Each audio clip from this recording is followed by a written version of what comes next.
asalaamu calaykum waraxmatullaahi wabarakaatuhu dhammaan daawadayaasheena sharafta leh ee ku xiran janalkeena. Waxaa la yidhi geeridu waa hurdo dheer, hurdaduna waa geeri gaaban. Alle ayaa ruuxda abuuray subxaanahu wa tacaalaa, ruuxduna waxay ka mid tahay Alle subxaanahu wa tacaalaa amarkiisa. Alle subxaanahu wa tacaalaa mooyee ma jiro axad haba yaraatee wax ka garanaya ruuxda xaqiiqadeeda. Wuxuu Alle subxaanahu wa tacaalaa qur'aankiisa kariimka ah dhexdiisa ku yidhi: wayas'aluunaka cani الruux qul الruuxu min amri rabbii wamaa uutiitum min alcilmi ilaa qaliila. Nabi Muxammadow, waxay gaaladu madax adeygooda awgii wax kaa weydiin doonaan ruuxda iyo xaqiiqadeeda. qul الruuxu min amri rabbii, waxaad oogu jawaabtaa in ruuxda xaqiiqadeeda iyo axwaasheeda ay ka mid yihiin arrimaha ghaybka ah oo uu Alle subxaanahu wa tacaalaa la gaar noqday ogaanshahooda. wamaa uutiitum min alcilmi ilaa qaliila, idinka iyo dhammaan dadkaba waxaa cilmiga ama aqoonta laga siiyey in yar oo keliya. Waxay dad badan oo inaga mid ah isweydiinayaan halka ay ruuxdu aaddo marka uu qofku hurdayo. Waxaana diinteena islaamka ku sugan in qofka bani'aadamka ah ruuxdu ay ka baxdo jasadkiisa marka uu hurdayo. Qayb ahaan ayay naftu ooga baxdaa qofka bani'aadamka ah marka uu hurdayo, balse waxay ahaanaysaa mid u dhow oo la xiriirta. Qofku waa uu neefsanayaa, riyooyin ayuuna arkayaa, sidoo kalena waa uu dhaqdhaqaaqayaa.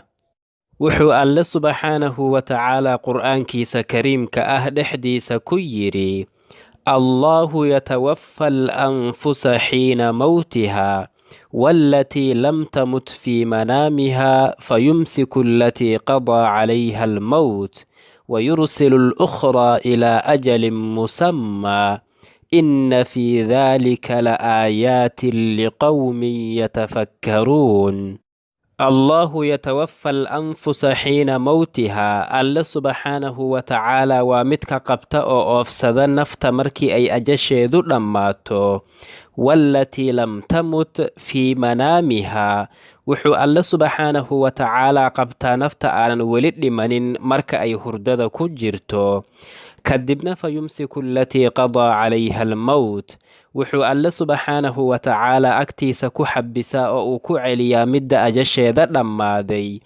wayursilu al-ukhraa ilaa ajalin musammaa. wuxuuna soo diraa midda uusan ajasheeda dhammaanin si ay ajasheeda u soo dhammaysato iyo arsaaqdeeda.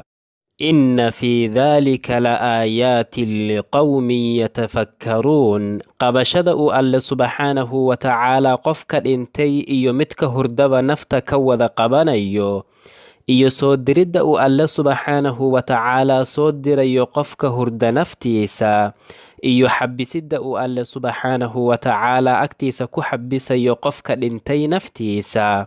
waxaa qofka ku fekera oo ku tadabbura oogu sugan daliilo waadax ah oo muujinaya Alle subxaanahu wa tacaalaa qudraddiisa iyo awooddiisa.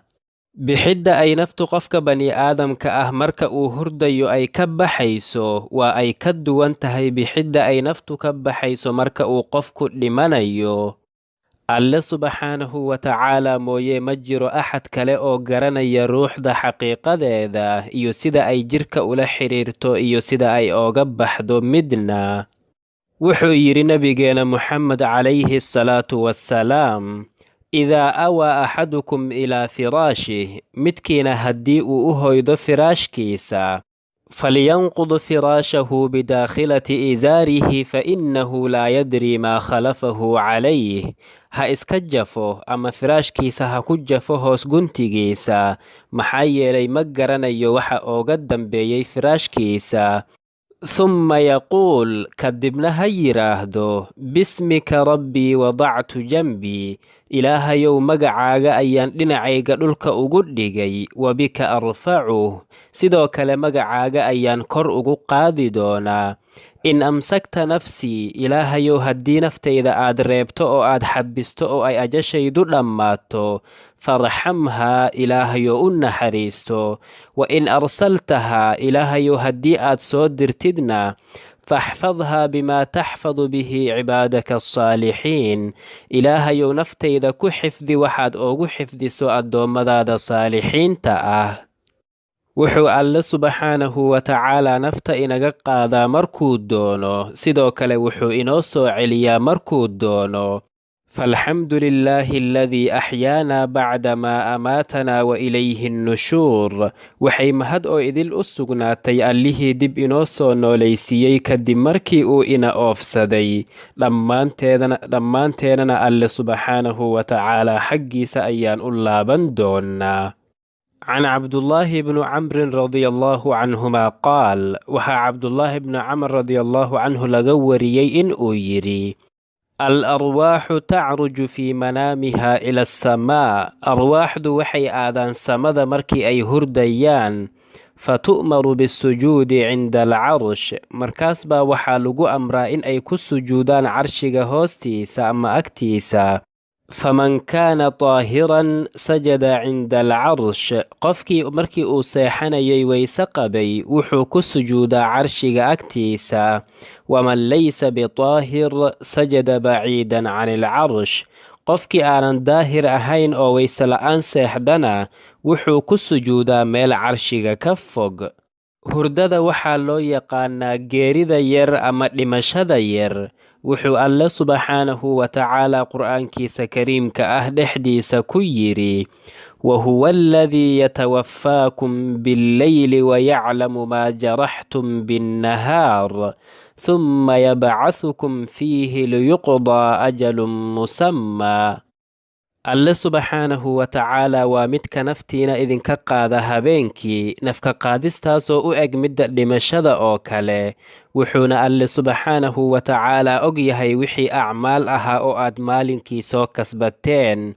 kadibna wuxuu alle subxaanahu wa tacaalaa arwaaxdiina idinkugu soo celiyaa jirkiina markii aad soo toostaan oo maalinkii ah, taasoo u eg dib u soo noolayn dhimashada kadib.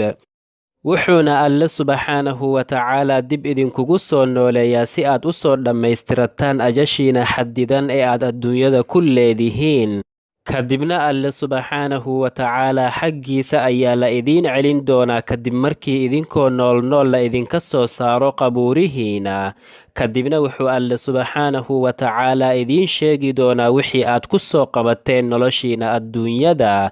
kadibna alle subxaanahu wa tacaalaa ayaa idinka abaalmarin doonaa. markaan hurdayno naftu waa ay inaga baxdaa, waxayna aadaa alle subxaanahu wa tacaalaa xaggiisa. kadibna wuxuu alle subxaanahu wa tacaalaa dadka dib ugu soo celiyaa subixii ama markii ay soo toosaan, taasoo ka mid ah alle subxaanahu wa tacaalaa naxariistiisa. dadka nool arwaaxdoodu waxay la soo kulmaan kuwii dhintay arwaaxdooda. can ibni cabbaasin radia allaahu canhumaa qaal: balaganii ana arwaaxa alaxyaa'i waalamwaati taltaqii fi lmanaam fayatasaa'aluuna baynahum fayumsiku allahu arwaaxa almawta wayursilu arwaaxa alaxyaa'i ilaa ajsaadiha. wuxuu yidhi ibnu cabbaas allaha ka raali noqdee, waxaa isoo gaartay dadka nool marka ay hurdayaan iyo dadka dhintay arwaaxdoodu inay kulmaan oo kadibna dhexdooda ay iswaraystaan. kadibna wuxuu alle subxaanahu wa tacaalaa halkaas ku celiyaa oo uu xabisaa kuwa dhintay arwaaxdooda. wuxuuna alle subxaanahu wa tacaalaa dadka nool arwaaxdooda u soo diraa ajsaaddooda ama jirkooda. taasina waxay ku caddahay qowlka alle subxaanahu wa tacaalaa ee ahaa: fayumsiku alatii qadaa calayha almowt wayursilu alukhraa. اللهم لا تقبض أرواحنا إلا وأنت راض عنا. اللهم أعنا على ذكرك وشكرك وحسن عبادتك.